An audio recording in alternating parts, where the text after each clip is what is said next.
Ferris, sua carreira começou lá na década de 1970, momento em que você conciliava a formação em arquitetura com a prática da gravura.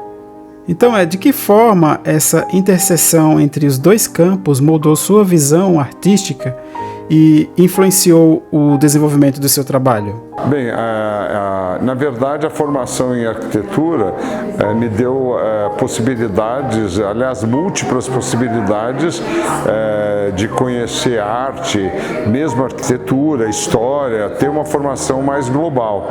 O que me fez também trabalhar com arte foi os contatos também com artistas e também contatos com professores artistas dentro da Faculdade de Arquitetura. Até então, eu estava fazendo arquitetura. Depois de um determinado momento, a coisa se deslanchou e eu me transformei em artista, praticamente, e professor, né, dentro da área.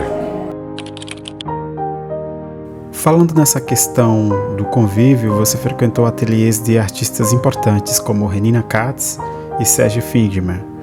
Que aprendizados desses encontros foram essenciais para moldar a sua identidade artística? Olha, eu fui aluno da Renina, sempre trabalhei muito sempre tive muito contato com ela por muitos anos, aprendi muita coisa com ela, tive um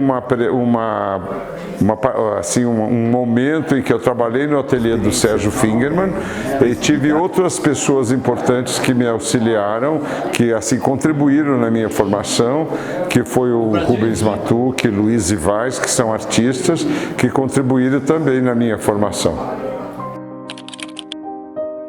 Tua obra é marcada pelo uso da xilogravura e da ponta seca. O que motivou tua escolha por essas técnicas e como elas moldam a relação entre o gesto do artista e a materialidade da obra? Bem, primeiro eu comecei fazendo xilo de topo, que na verdade é uma técnica de muita disciplina, de um certo rigor de linguagem, que tem uma gramática muito especial dos buris, etc. Depois eu parei de fazer gravura em madeira, que eu tive muito estímulo, por conta inclusive da professora Renina, e desenvolvi gravura em metal, que me aproximei muito pela possibilidade de determinados elementos de linguagem que definiram um tipo de trabalho bastante específico de material gráfico. Elementos geométricos como portas, círculos e ogivas aparecem frequentemente em suas obras.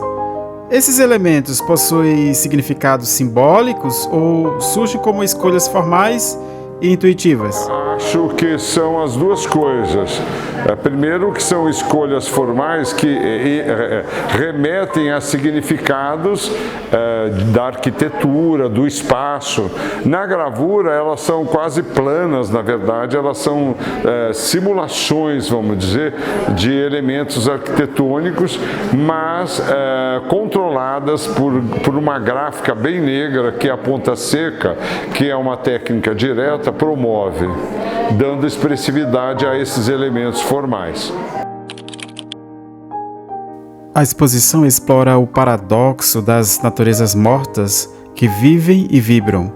Como surgiu a ideia de reinterpretar esse gênero e conectá-lo a temas como silêncio e passagem de tempo? Primeiro, eu gostaria de explicar que meu mestrado foi em torno da natureza morta, foi uma releitura, na verdade, na época, onde eu desenvolvi uma série de trabalhos de colagem, desenhos de dimensões razoavelmente grandes e gravura. Então eu fiz, na verdade, meu mestrado em torno desse tema, estudei e ele me influenciou no sentido de que A natureza morta é um tema de muita reflexão sobre a temporalidade, a vaidade humana, etc. Mas essa exposição que agora eu mostro são, na verdade, o silêncio da minha mesa, onde estão todos esses objetos, do qual eu trabalho e evidencio certas particularidades a partir da linguagem pictórica, né, que é a técnica do gouache. O texto da exposição sugere que as suas obras oferecem ao público uma busca por significado, presença e enigma.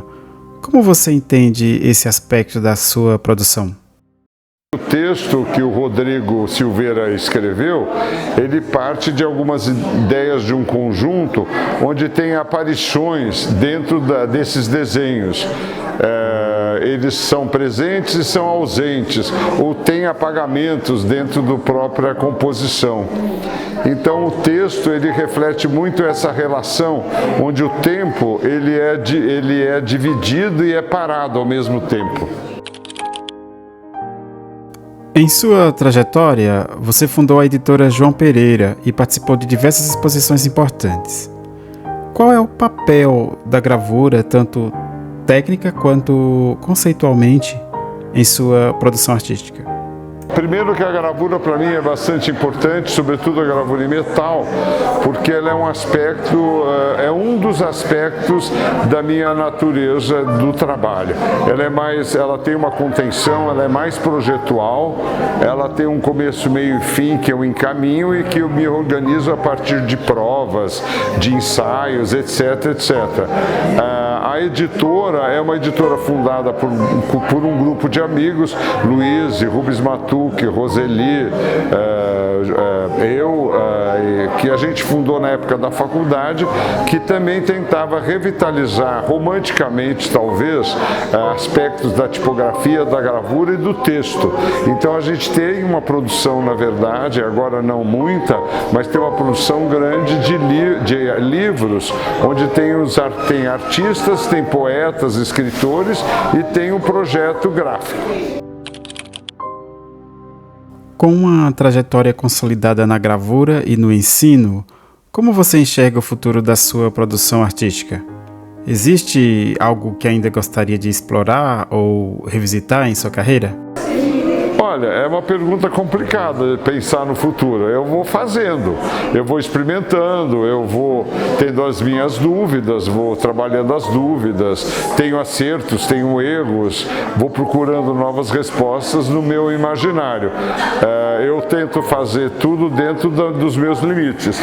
Eu não faço nada mais do que eu posso. Nós temos uma possibilidade e eu faço dentro dessa possibilidade.